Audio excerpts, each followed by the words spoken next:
My sister shut off the Wi-Fi during a Fortnite match, so I burned her alive. Okay, that might sound insane, but just let me explain. Since we were little kids, my sister was always an annoyance. She would tell on me for the dumbest things, she would frame me for things she did, and she would always get her way. I was fed up with it. And on that day, the final straw was pulled. I was sitting in my room playing video games, minding my own business. The match was almost over. I was top 5, and it was looking like I was going to win when all of a sudden, boom! I lag out of the game. This infuriated me. I went to go check the router, and there she was. My worthless little sister was standing over the router with the cable unplugged. I looked at her in disbelief. She turned to me, pointed, and laughed. She laughed in my face. I said to her, "You can't just unplug the router. I just lost the game because of you." All she said was, "It's just a game, loser. Get a life." I took that personally. She just sat there, smiling and chuckling. I glared at her with absolute hatred. In that moment, I simply turned around and walked away. And over the next couple weeks, I pretended to move on and to forgive her. But behind the facade, I loathed her and felt that justice needed to be served. I was tired of her games, tired of the way she acted, and most of all, I was tired of her. She was going to pay.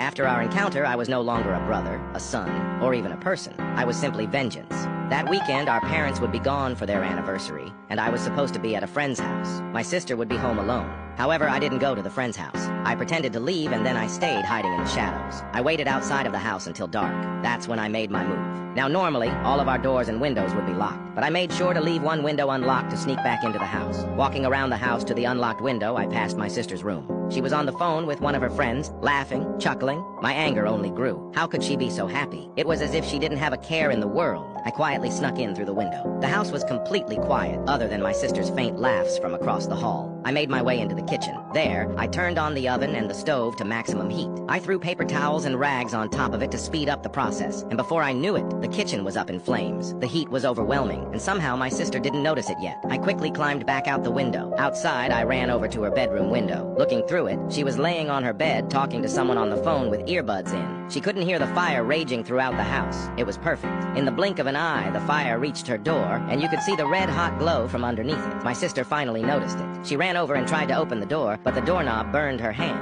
I watched her begin to freak out. She ran over to her bedroom window, attempting to escape. As she tried to lift up the window, our eyes met. She looked happy to see me. "Help me open this window," she said. I just stared at her with a sinister look on my face. She stood there, on the other side of the window, in confusion. Then, the realization finally hit her. Her eyes grew wide, and she started to panic. Screaming in fear, she desperately tried to open the window, but there I was, holding it down. She begged and pleaded for me to help, but that was the last thing I had planned on doing. In seconds, the fire had breached her room. It was spreading rapidly, and my sister was sobbing with her face on the window. "Please let me out," she cried. I watched the flames engulf her. I watched her scream in agony, rolling on the floor as her body burned endlessly. When the cries stopped,